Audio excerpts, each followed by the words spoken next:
बिस्मिल्लाहिर्रहमानिर्रहीम, अस्सलाम वालेकुम। तो कैसे हैं आप सब लोग। आज मैं आपके साथ घी की रायते की रेसिपी शेयर करने जा रही हूँ जो बहुत ही मज़ेदार और बहुत ही कम वक्त में बन जाता है। तो मैंने एक मिर्च ली है ब्रीक वाली, आप मोटी वाली भी ले सकते हैं अपने जायके के हिसाब से। एक मैंने खीरा लिया है, 2 मैंने टमाटर लिए हैं, 2 मैंने घी लिए हैं, 1 छोटा मैंने प्याज ले लिया है। तो सबसे पहले मैं घी को कट कर लूँगी, इसका छिलका उतार दूँगी। इस तरह से मैंने साइड पे सारी चीज़ें कर दी हैं। अब मैं सबसे पहले घी का छिलका इस तरह से रगड़ के उतार लूँगी।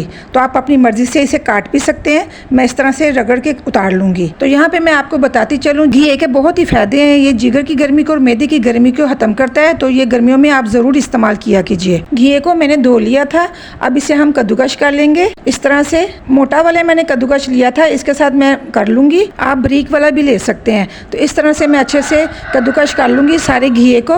उसके बाद मैंने क्या करना है, आप मेरी वीडियो के साथ रहे, मैं आपको बताती चली जाऊंगी। घी को मैंने अच्छे से कद्दूकश कर लिया है, ये आप देख सकते हैं। अब मैं क्या करूंगी, एक सॉस पैन ले लूंगी, उसमें बहुत ही कम पानी में मैं इसे पकने के लिए रख दूंगी। ज़्यादा पानी का इस्तेमाल मैंने नहीं करना। इस तरह मैं सारा घी डाल दूंगी। अब हम इसमें पानी डालेंगे, पानी का इस्तेमाल हमने ज़्यादा नहीं करना। मैं आपको दिखा देती हूँ मैंने कितना पानी लिया है। ये देखिए मैंने हाफ गिलास लिया है, इसमें से भी मैंने थोड़ा सा बचा लेना है। काफ़ी लोगों को मैंने देखा है वो खुले पानी में घी को पकने के लिए छोड़ देते हैं और बाद में उसका पानी निकाल देते हैं और घी होता है उससे रायता बनाते हैं। तो मेरे ख्याल में ये चीज़ बेहतर नहीं है। उतना पानी डालें जिसमें घी पक भी जाए, गल भी जाए और पानी भी खत्म हो जाए। क्योंकि जब वो पानी निकाल देते हैं तो सारा जायका तो पानी में होता है, तो सारा जायका तो निकल गया, बाकी जो घी है वो तो हाली वो कह सकते हैं फोक ही रह गया ना, उसका क्या फायदा खाने का। तो इस तरह से मैं तकरीबन 5 से 10 मिनट में ये पक जाएगा और हमारा पानी भी खुशक हो जाएगा। साथ ही मैं आपको दिखाऊंगी उसके बाद मैं क्या करूंगी वो भी मैं आपको बताऊंगी। घी हमारा गल चुका है, तेज आंच करके मैं इसका पानी खुशक कर लूंगी। तो आप ये देख लें,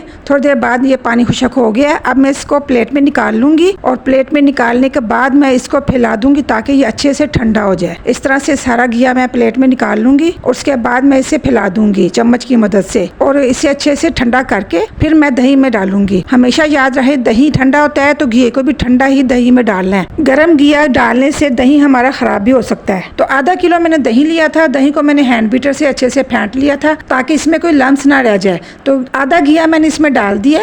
2 टेबल स्पून मैंने टमाटर चॉप किया हुआ लिया था और 2 टेबल स्पून मैंने खीरे को चॉप कर लिया था। हाफ टी स्पून मैंने नमक का इस्तेमाल करना है इसमें। हाफ टी स्पून मैंने जीरा पाउडर डालना है। 1/4 टीस्पून मैंने काली मिर्च डाली है पिसी हुई। और यहाँ पे मैं आपको बताती जाऊँ, खीरे के साथ मैंने 1 हरी मिर्च भी चॉप की हुई डाली है। अब इसमें मैं थोड़ा सा साबुत जीरा डालूंगी। इस तरह से रायता खाते हुए जब जीरा मुंह में आएगा तो इसका जायका बहुत ही मजे का लगेगा, तो आप जरूर डालिएगा। थोड़ी सी मैं गार्निश के लिए ऊपर धरा मिर्च डाल दूंगी। ये ऑप्शनली है, आप डालना चाहते हैं डालें, नहीं डालना चाहते तो ना डालें।